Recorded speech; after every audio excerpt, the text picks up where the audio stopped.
Good morning, everybody, or afternoon, really. We're really pushing it this morning. It depends where you are in the world. This is Sizzling, powered by Fit to Be Trained. Or I should say, this is the Sizzling Show, but sometimes I identify as her. Coming to you from the Deep End Broadcasting Network studios in the lovely Virginia Beach, Virginia, in the United States of America. You can find this program on deependbroadcasting.com and subscribe to this network's YouTube channel, Deep End Broadcasting. Well, I guess it's not .com, but you get the gist of it. Yeah, deependbroadcasting.com or on the YouTube channel, Deep End Broadcasting. Oh, okay. So no 757. Actually, Karen, sorry to play producer during your show. Move a little bit this way for the this camera. The mic. Your whole body and mic. Scoot, scoot, scoot, scoot. There you go. Is that better? Yeah. Now pull your mic over. Me? Alrighty. Now we can. Cool. Hey, y'all. It's me, Karen Doherty, and I am Sizzle. It's my nickname. Love that nickname.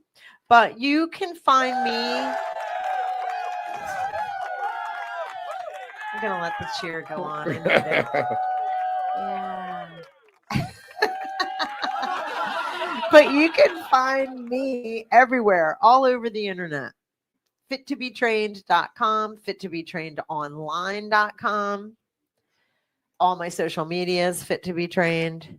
So local website is fit2betrained.com. If you're interested in online work or virtual training, do Fit to Be Trained online. And you can look at your screen right now. And I have your contact info scrolling at the bottom. Thank you very much. So I'm excited for today. Guess why? Why is that? Because I get to interview you. Oh, how fun. Woo. I know. I'm really excited.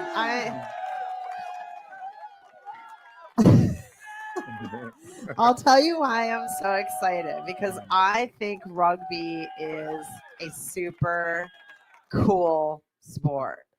And I prepared you a for very this. fit sport. I prepared you for this last week, and we got to talk about my girl crush, Iona Meyer. I love her. And there's a million people that love her, and there's an Instagram following that can prove it. But she's a badass. She's awesome. And she's a girly girl, and she's just a cool chick and a really amazing, amazing, amazing athlete. So I won't stick on her. Everybody can look her up on Instagram. She is a female rugby player. And I feel like I've known about rugby because when we met at Valiant CrossFit, there were some rugby players that were working out there. And that's probably all guys you knew. And all their legs were like tree trunks. Like running with them was like, wow, they could run so fast. Their legs were so strong. And I could never keep up, obviously. And they were big guys, really fit, like you started to say. Very, very fit. So that's how I didn't even know about rugby until then. That was 10 years ago. I mean, it sounds stupid. Like, how could I not know about it? But I didn't. Very under the radar sport, still in the world. I mean, not the world, but the United States. Well, that explains it, because I'm not lying. I know a lot about athletics, and I didn't know much about it. So that's when I got intrigued, was about 10 years ago. And then with the Olympics, fast forward, and then obviously our friendship, but I still didn't know a lot about it. And I never got to ask you a lot of questions. I would ask you questions about coaching, like questions about like when I was doing that bodybuilding competition, like talk to you as a coach, like can I handle this with my schedule, stuff like that. And you said, yeah, get busy, get to work. And I did. But what makes rugby unique compared to other team sports? Why do you think it's just under the radar? Or that's two questions. Let me go back to the unique. I want to know that. Well, I think it both have to do with each other a little bit, to be honest. When you talk about under the radar and being somewhat unique. Now, it is a sport that was born in, of all places, a place called Rugby, England. Oh. And it happened during a soccer game or, football, if you're an Englishman out there, right, or European football. So they were playing a game and somebody picked up the ball and started running with it. And the other team tackled him with the ball. And thus that started the sport of rugby. You've got to be kidding me. Yeah, that was when it. was this? Let's see. Rugby began. Let's see. You're looking it up. Yeah, I used to know this. I'm curious. 1823. Wow. Okay, because Yeah. remember we were talking about Pilates last week, and that's 100 years old. So yeah, rugby is 102 years old now. That's right, because we just had the 100th anniversary of the World Cup or whatever. Rugby, same thing. Cool. There was a lot of cool stuff getting done back then. What makes it unique is that, well, you have one referee, and now you have the sideline officials as well, and of course replay in the upper levels, as well as any other sport. But there are 15 players on each side, and that's a lot for one referee to handle. Half the team is delegated as forwards. The other half are backs, and it's the idea that the forwards win you possession of the ball, and then the backs are all the speedsters that try to score with it. That being said, anyone on the field can score at any given time. Oh, cool. You must pass the ball backwards.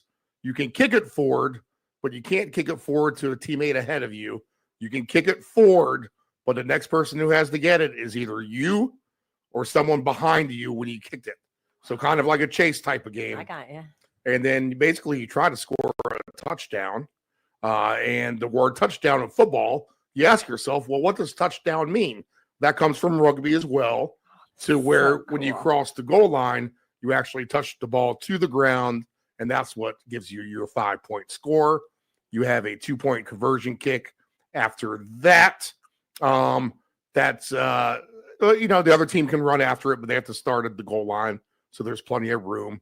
So you can score 5 on the what's called a try, or like a professional football touchdown type of play.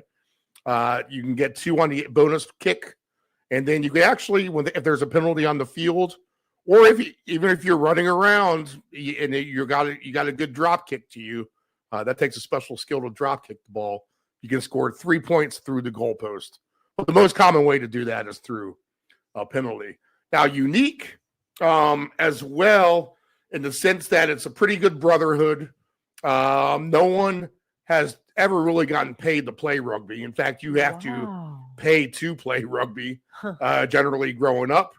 And it is kind of maybe a dying breed. We look like we had really good growth in the United States. We compete better on a national level. We definitely have great rugby athletes playing in the leagues nowadays. But are they crossover? Do they start as rugby, or do they no, they always start as something else. That's what I was wondering. But you can play in there's lots of high school rugby, there's lots of college rugby, there's lots of youth rugby as well now. So they're definitely getting it at a younger age, and they do a good job at the youth level. But where it's kind of falling apart, and this is where the youth level becomes important, is at the basic men's club level. Okay. Like your Division III Virginia Beach team, which I've been a part of for a while. It takes a lot to get a team to stay together. You get a lot of turnover. Again, you're not getting paid. You're just dedicating your time. You're getting beat up. You break bones. You have to miss. Tough sport. Yeah, you have to miss work because you're injured. Oh my. All right. So at some point, you got to draw the line of what you're able to do, what you can't. Some people can play forever and not get hurt. Other people seem to get hurt all the time. Yeah, I think that's common in any. So it's unique trying to just hold it together. That there are definitely a lot less men's teams now than there were pre-COVID and about 15 or 20 years ago. Could that be some of these kids growing up? Yeah. And maybe not being, I'm sorry, as tough as the old school guys, there might be something to that. Well, I think so too. And before we go any further, I am embarrassed. I never introduced you. We just got right into it. Oh, I think they know me by now. Maybe not the new audience. Yeah, just this is my buddy Steve, and he is the producer. He was playing around like, I don't mean to play producer, but me and him are very good friends and go way, way back. And Steve, you can introduce yourself too if I left anything out. The Deep End Broadcasting Network is owned by my company, Deep Endable Solutions. Deep End comes from a swimming pool, as I've ran a swimming pool company most of my life, or have not been employed in the swimming pool industry. Yes, so Deep Endable, but Deep End Able, like deep end of a pool. Dependable Solutions. Yeah. So here we are with Deep End Broadcasting, and you can find my content along this platform as well, deependbroadcasting.com. I host basically the majority of the other shows on the network. Here I play producer and be Karen's sidekick. I know, I love it. Which is fun for me. You don't have to hear my voice. I love it. But we like to have a lot of fun in the world of sports wagering as well. So you can find programs focused on that. I know that's not everyone's cup of tea. You might think that I'm crazy when I'd say that I'm somewhat of a professional gambler as well. That kind of sounds lunatic. But I have a combined 63 years experience as in sportsbook management. Mm-hmm. And as a player as well. I kind of, that's becoming very popular. So I don't find that odd at all. Oh, no, not nowadays. But I mean, you're not going to find someone with 63 years experience. Right. Like me in the field of sports management and sports wagering. Thus, I can have shows that talk about it with credibility. It's probably interesting. Yeah. What is the most challenging position to play in rugby and why? Well, they're all challenging because they all have different specific roles, and there's 15 different positions. Now, it's hard to say that the front three don't have the toughest job, where they are actually engaged with the other team's front three as well, and what's called the scrums. You hear the word scrums all the time. It's improperly used in the NFL when they talk about a rugby scrum happening on the football field. That's never actually the case. Right. That is a set play that starts from the get-go where the ball is rolled in and the teams engage and then try to, if you're looking at the screen, I'm trying to do the visual model, push each other back and forth to try to win possession. You can't touch the ball when you're engaged with the 8-on-8 forwards from the get-go. The ball has to roll out the back, so you have to push over the other team. Is the ball round? Yes, the ball is just like a giant kind of watermelon type of ball. So maybe it's big. Yeah, it's easy to kick, easy to catch. It's a lot of fun to play around with. If you want to, for those of you out there who have kids, buy them a rugby ball for Easter. If you're looking for an Easter present, it's something different. Yeah. They like rugby from watching the Olympics, and they'll have a lot of fun with it too. Even if they don't know what it is, tell them to Google it. That's really cool. And then they'll play around with it. Great idea. But a rugby ball is a ton of fun to play with, kick with, throw, just throw around. It's great exercise for the kids as well. Every position is so important, but just from the physical contact aspect alone, the three players in the front, which are two props and a hooker is what it's called, because he hooks the ball back when the ball gets rolled in. Those three guys probably have the most physically demanding job on the field. They're always in contact with the other team. I was going to say, because they're more defensive. Yeah, and there's a lot more tackling with those type of players. Right. That's where I played. So I'm going to favor that. And, I think I know. Oh, that's a good, interesting question. All right. Yes, when I was at Radford University, my roommate was a guy named Michael Blevins. We had another friend from our high school named Stu. and Stu lived in the dorm completely across the campus from us. And he had this roommate named Matt, and Stu and Matt came over either the first or second day of school. We're drinking in the dorm rooms, whatever. And the guy, Matt, says, "Hey, you're a big kid.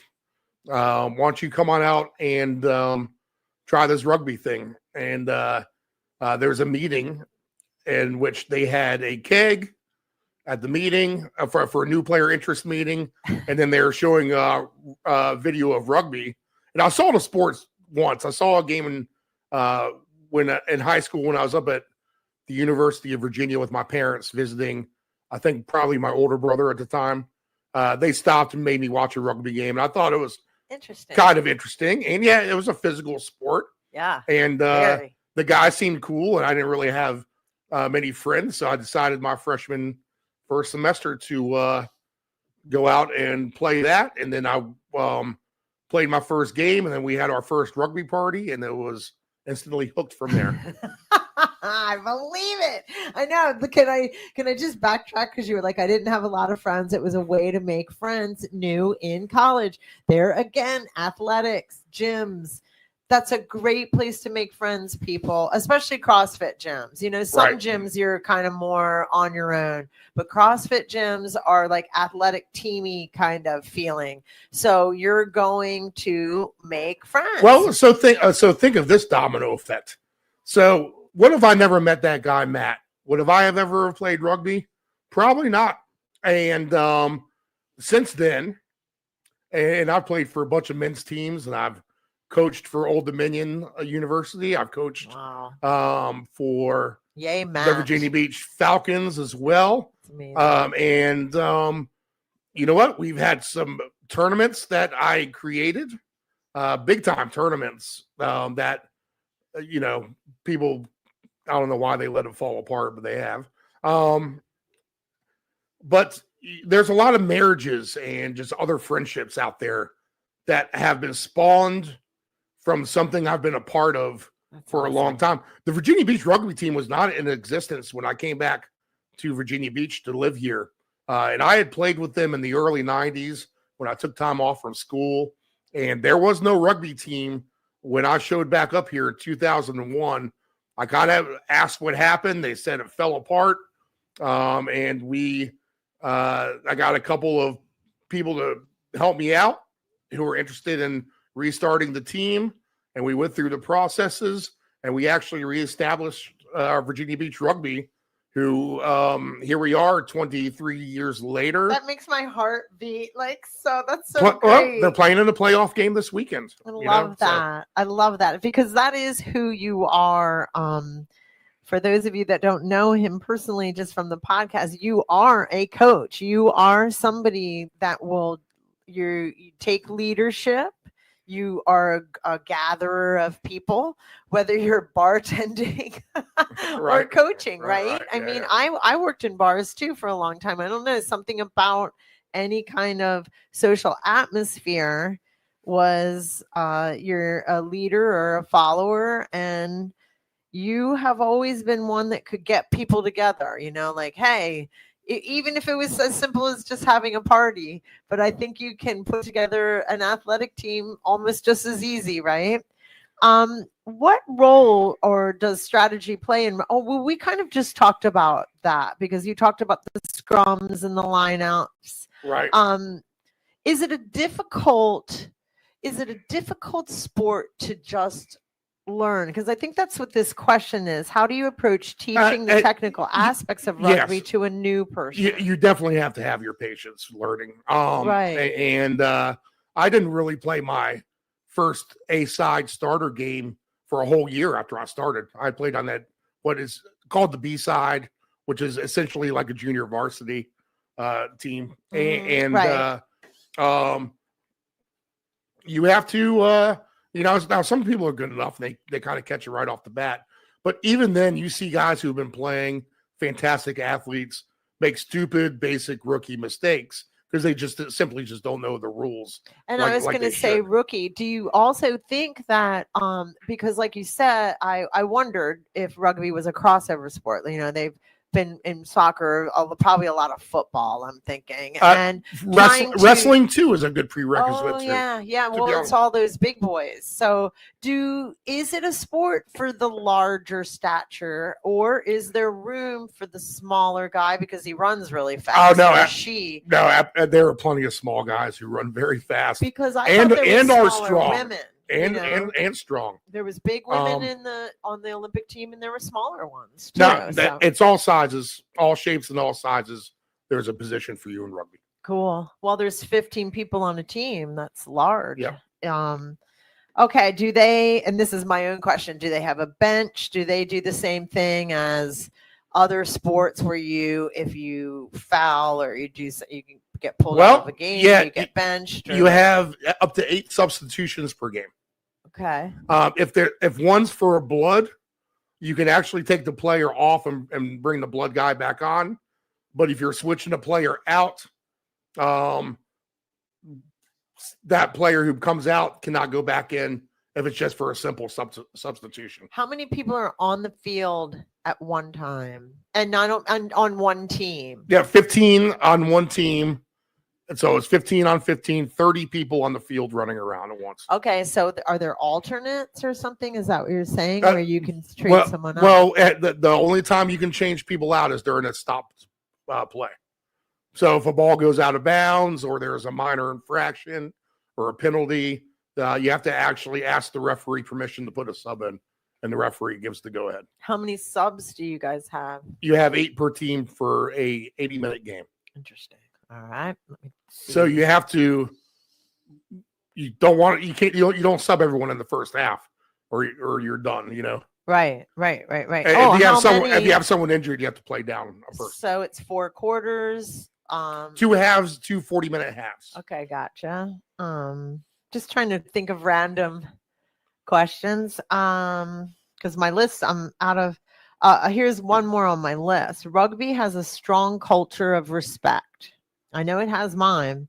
How do you instill that in your team? Well, that's a long, hard question. But so I don't know if you can completely do that to everybody. So here's the deal. And there's so many people involved. And again, you're talking about, it depends what level you're going to be on as well. Obviously, if you're more of a national coach, you're going to get the ultimate respect or you're gone or whatever. Right. A little bit different in Division III where people, again, are paying their own money to play. If they think something's nonsense, they think something's nonsense. Right. But there is always going to be, at least on my end as a coach, a method to my madness. And what I'm going to do as for a coach is I'm going to put yourself in the best position that I can for you to succeed and for you to win. Right. Now, is there an age?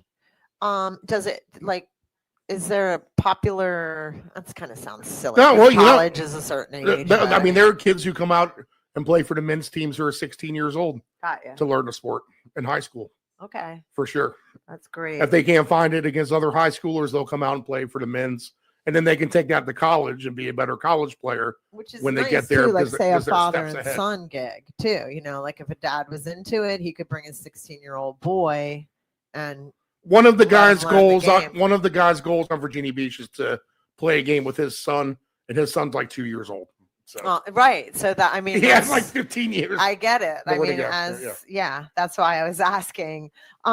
Because there might be people in Virginia Beach local that are going, I'd like to do that with my son somewhere, right? Anywhere around the country. Is it a popular sport in most states, or is it like popular here in Virginia and maybe not, or is it nationwide? Popularity varies. Northern Virginia has a million rugby teams. Really? We have 3 men's teams locally: Newport News, Norfolk, Virginia Beach. We've tried the high school thing, but that's kind of fallen apart. Again, do you have the kids who want to compete in that sort of thing? I mean, nowadays. do you think it's popular in New Jersey or Minnesota or like different parts of the country, or you just don't know? It's military. Anywhere where there's going to be a military base, you're going to find interest in rugby. Oh, because they played around the world. interesting. There's teams everywhere, Karen. Okay. You're the Northeast. I picture I think it's a Chicago stronghold. for some reason, California is a big rugby area. Okay. Even Utah, you get a lot of Got ya. Samoans, Fijians. That's their sport. Oh wow, They like that better than soccer. that's cool. The Islanders are always great Why rugby do I players. think that's so cool? I don't know why, but I do. I would say there are strongholds. Yeah, of for course, sure. with anything, you know. But it's all over. You should be able to find a rugby team just within a because couple hours. We did get into that. Me being a parent, I think of the father-son thing, and you're always trying to get your kids in sports. And I just thought, is it something that's popular here in Virginia, or is it all over? They do have a 757 rugby academy. It's called. If you're here local to Virginia Beach, look it up on social media, just like you would Karen for her stuff. Now tell me if you about just girls. hit that, you'll find it. Are there women's clubs? I mean, I don't expect you to know a whole bunch about it, but I mean, is it something that Northern Virginia has plenty of women's high school teams, and also cool? Our colleges locally are some of the better ones. Now, I coached the Old Dominion women. I don't think that program exists anymore, to be honest. That's one of the things if you don't keep it going. And they face their challenges with field availability, the fact that they are a small school. Well, I know Virginia Tech has a team. Hamstringed by the administration. Yes, Virginia Tech's good. Mary Washington's very good. William and Mary is very good. For females. And yeah, those teams have won national championships. Because I worked as a fitness trainer at Westminster Canterbury for a couple years, and one of the other trainers there comes in, and you know me, I get starstruck, you know. She comes in, big girl, dun, dun, dun, dun, dun, dun, and my boss is like, this is so-and-so, and she's a rugby player at Virginia Tech. And I was like, excuse me, wait, what? We must be friends, like, immediately. And she was like super, super cool, not just because she played rugby. She was very cool. But I like people that are in athletics because they tend to have discipline. You know, she was everything I thought she'd be. She was a great trainer. She was a great coworker. She was great at lunch. She would eat with me, you know, because I was a big eater. People used to joke around. Yeah, I just enjoyed her as a person, but I still, you know, I'd ask her stuff about rugby. I just didn't know much about it, but she was Virginia Tech. That's why I bring it up. What is now we're getting into coaching stuff, and I want to pick your brain because I'm not a coach of teams, but I'm somewhat of a coach. A personal trainer is somewhat of a coach. What's the key to building trust and camaraderie among players?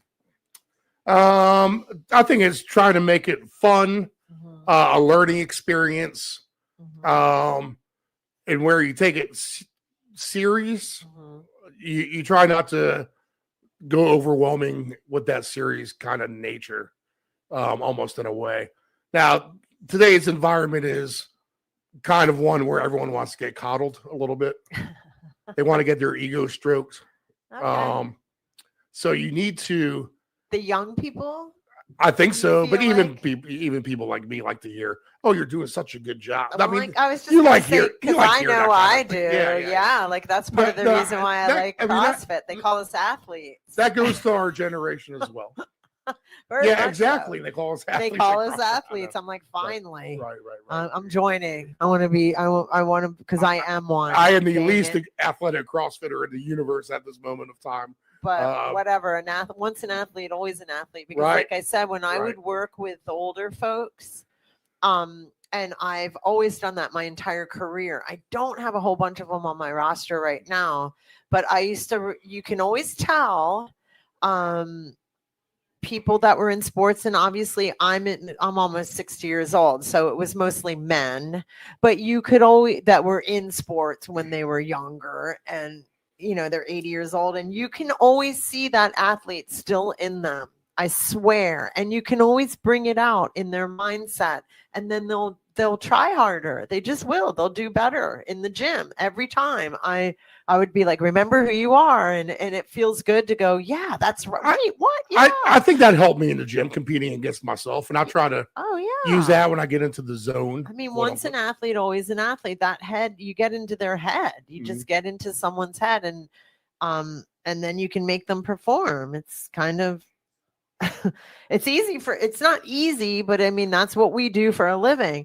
How do you balance individual player development with, I don't even know. Sorry. Well, that's a good question. With team success. Okay. The assistant coaches, because you need to be able to move on. If you're trying to, obviously you get the new players up to speed, but you can spend forever and a day getting new players up to speed, or trying to, and not going over the game itself, which the experienced players will lack that game plan knowledge, et cetera, et cetera, et cetera, et cetera. Gotcha. You need to be more dedicated to the experienced players while having these new guys learn as you go the best that you can. And that is specifically with assistant coaches. That way they can pull them aside and say, hey, look, here's what they're doing.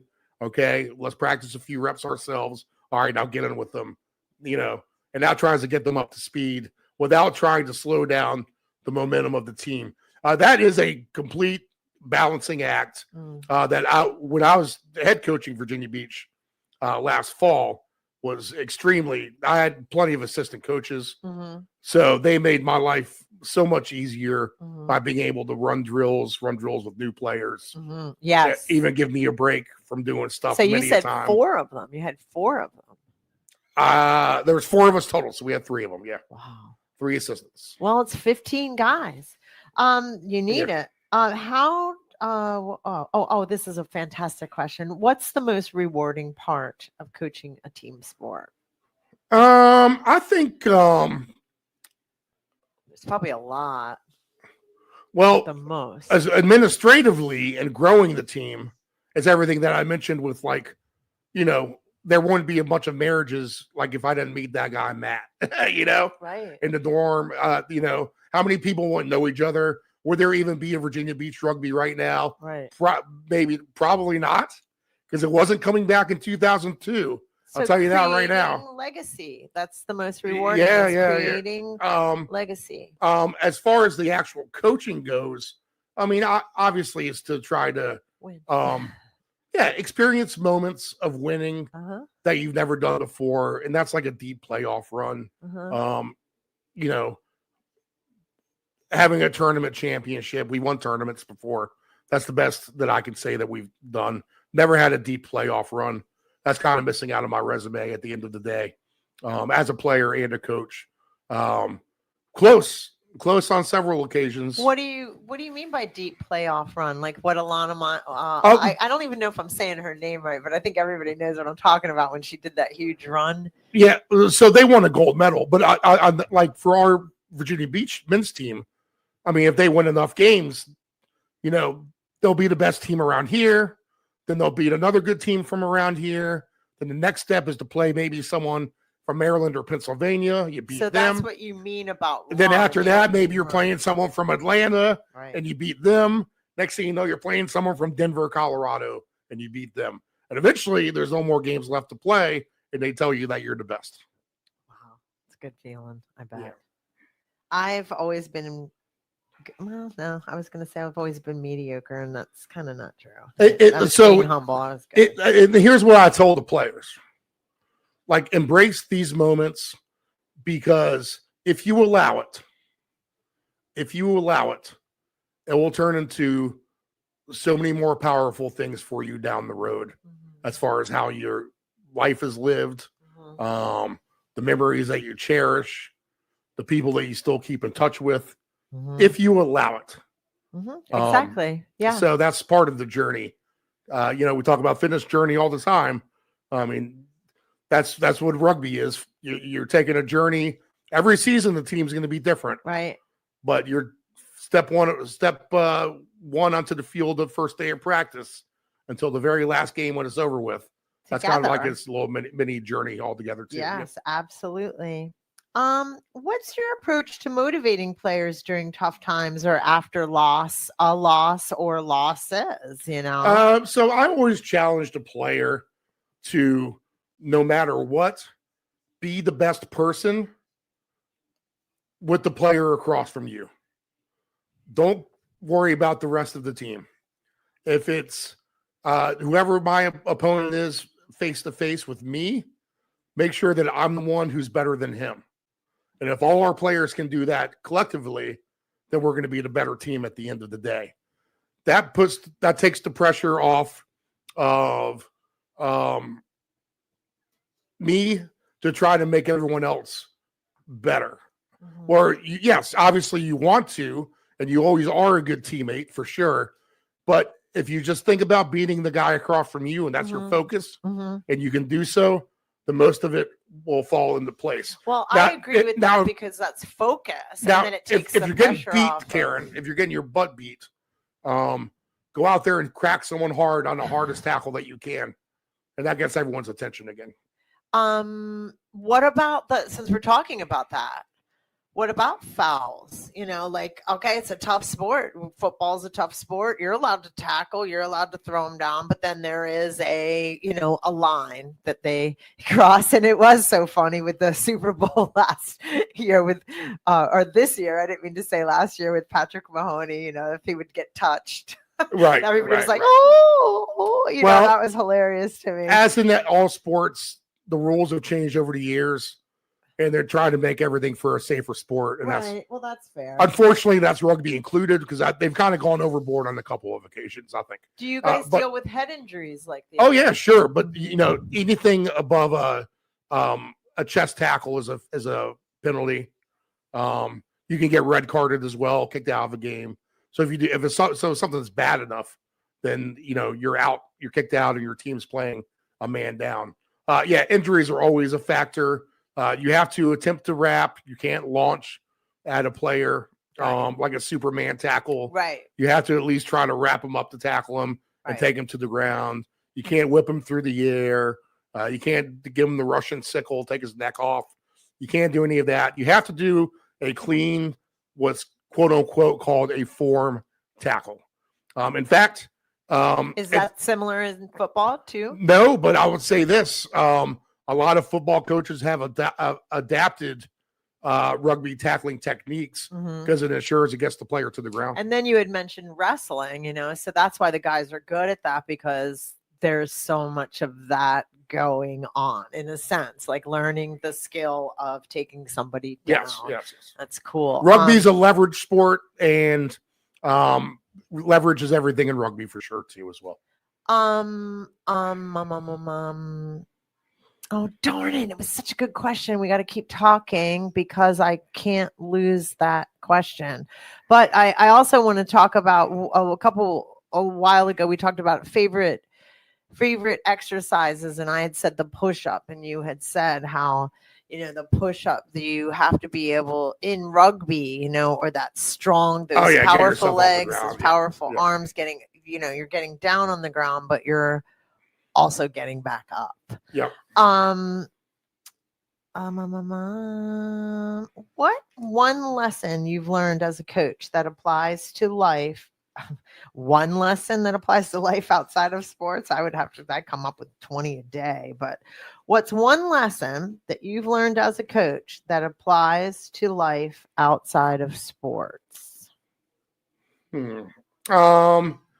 I mean, I think it's just all about the accountability at the end of the day. And that's what I was going to say. Discipline for me. Yeah. I mean, how accountable are you? I mean, that, and for me, a lot of times, I don't know if I'm accountable at all. You probably are, though, inside your realm, and then maybe in your personal. That's different. It still forces you to show up because you're an assistant coach. You've got to show up. I mean, so that's what I do like about sports is it forces me in my personal life to try, like, I'm definitely going to have discipline at work. I mean, I have to, it's my job and I got to show up just like you got to show up to be the coach. That's why I like the CrossFit classes. They would put your name on the dry erase board, and you got something out of that at the end of the day. You're like, all right, my name's up there. I know I went. I did it. Let me see if I can get my name up there 4 times, 5 times this week. And if you do that, then everyone else is noticing, hey, that guy's there all the time. He's doing pretty good. Oh, yeah. Again, maybe a stroke of ego thing. But I think that's good accountability. Minor, I don't even know if it's a reward, but minor acknowledgement for what you've done. Absolutely. Oh my God. Absolutely. And I am a person that has a big ego. I kind of have, I'm 58 now, so that's mellowed. But when I was young, oh my God. I mean, anybody who's in any kind of athletics, I own a Harley Davidson. Anybody who owns a Harley Davidson, I always would joke around. I mean, you've got a big ego. I mean, yeah, I mean, just certain things. And ego is something that's looked at as negative. I do realize that. I'm not bragging that I have a big ego. I in fact, nowadays that I'm older, I really don't have it that much. I miss it. Ego is good in a sense because it does make you perform. It does make you drive. I had a coach say that to me once because we were talking about ego, and he straight out said to me, dig up your ego. We need it right now. Right. Because you need to perform better. Where is your ego? Because you're not performing very well, Karen. So, I mean, yes, it can be a positive. So the lessons that you've learned as a coach that applies to life outside of sports, I mean, I think everything for me, I relate to sports for some reason because I enjoy it, but I just really appreciate the discipline. I also appreciate for team sports because you have to watch out for somebody else, and somebody else is watching out for you, hopefully, and you're watching out for them. That's why I liked team sports because it made me feel safe, fit in. Like I'm not going into my childhood stuff, but when I was a young girl, wanted to feel safe and fit in. So where do I go? Went to team sports. I loved it. And I ended up being good at it. So I had instant friendships and good friendships often, right? Because you talked about the journey. It's a journey. So you're going through that together as a season. It builds camaraderie. That was something that I've been attracted to my whole life. So I had a question that it just flew from my mind, and I'm so mad, and I'm sure that I'll remember it for next week. Well, let me just add, confidence is a good thing too. That rugby will give you. Well, one, you better be confident on the rugby field, otherwise you're gonna at least die a quick death of I know. I can't believe we didn't laugh more. We're pretty passionate about these subjects, but yeah, that's true. I would assume. You have to have at least a little bit of toughness too. Yeah, going out there. You got to have at least a little bit of toughness. Somebody's going to spot that lack of confidence and take it down. Yeah. I would well, assume. That's in real life too. Honestly, and I mean, that's would how assume, the world works. Yeah, if you think what do women hate? A guy who's not confident, right? Yeah. Because of the safety security thing. Yep. I think basically we are always looking for that safety and security. I know I have. That's been something that, oh my God, I've been looking for my whole life. So, and not just in men, like I just explained, I would go into team sports because of it, or CrossFit to me is the closest thing to team sports. You go there, you practice together. I don't really get involved in the competitions, but some people do. And it is camaraderie. You're working yourself pretty hard or not, and you're with those people for more, for a season at least, So I won't go on and on anymore. Is there anything that you would like to add to our little talk about rugby, coaching, team sports, anything? Not really. Well, the main thing is know that everything's ever growing in every way in life. So be ready to adapt to the changes out there. I know. Well, did you see the video of the basketball coach guy pulling the girl's hair? No. That's probably something he could get away with 30 years ago or something like that. You can't now. No. And you're right. There's always a world changing. So be cool, do your thing. Know that you probably will get people who think their way's better. Mm-hmm. But take it with a grain of salt. Try to stick to your ways too much. And honestly, if you find too much opposition for what you're trying to do, then ask yourself, well, why am I even here in the first place? And remove yourself from that. What I think is, a negative environment for yourself. Yeah, and a lot of times team sports is a positive environment, and that's why I wanted to. A lot of it's a positive, but there are people out there who will try to utilize you as a puppet, and I guess push their own and push their agenda, right? And especially a really good player, try to more than kind of do it. You're like, well, you know what? I don't know if I necessarily think that's right myself. Right. And sometimes you're almost willing to accept that sort of thing because it's the battle less fought. That's the easier path sometimes to causing bigger chaos, right? So wait. Let's back this truck up for a second. Yeah.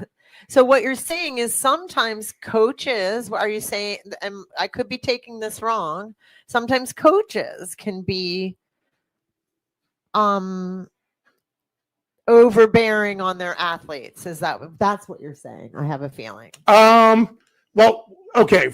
So here's a good example for rugby in today's day and age, as opposed to back from 20 years ago. All right. And when I practiced from my rugby teams, you tackled in practice, and you tackled a lot in practice. Right.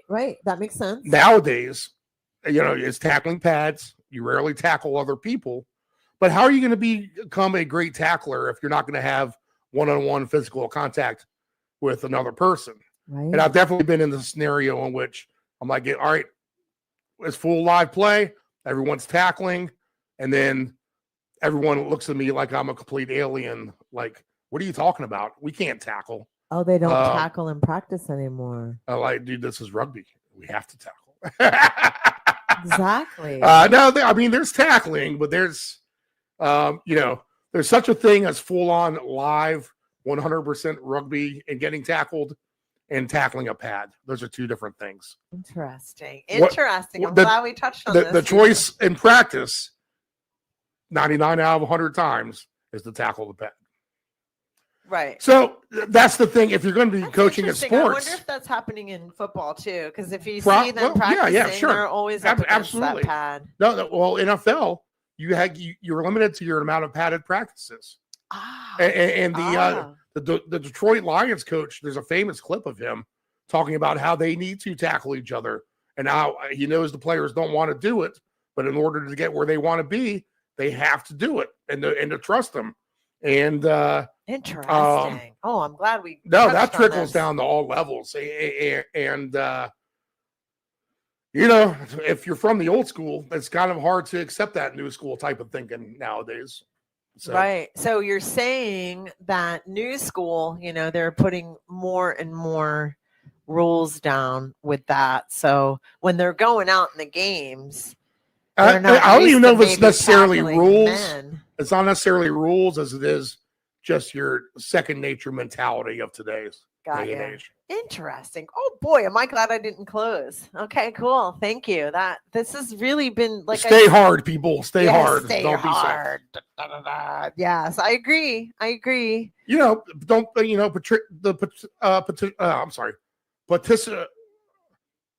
participation trophy era where everyone gets a trophy. Everyone gets awarded. Oh, good job. Right. Oh, awesome. Right. That's not necessarily the best thing. I got you. I totally understand, but I'm old school too. You know, it would be interesting to have somebody younger in here that would, you know, Rebut all of this. that would oppose us. Yeah, please do that. I Would have been know, a much better show. I know. I would tear him a new asshole. This has opened my mind up, and I am going to be inviting some guests on. I really wanted to start with Steve because I am so interested in rugby, and this helped. I probably will do a part 2 on this at some point in the future because I'm sure I'm not the only one that's interested in all this. The rugby goes well beyond the field and the dynamics of life. I'll say that. Well, I liked talking about the coaching thing. That helps me in my career because, like I said, I've never done team. I've never coached a team. I have done exercises with teams, gymnastic teams, stuff like that, but never had anything to do with competition. My job was to just exercise with these young ladies. So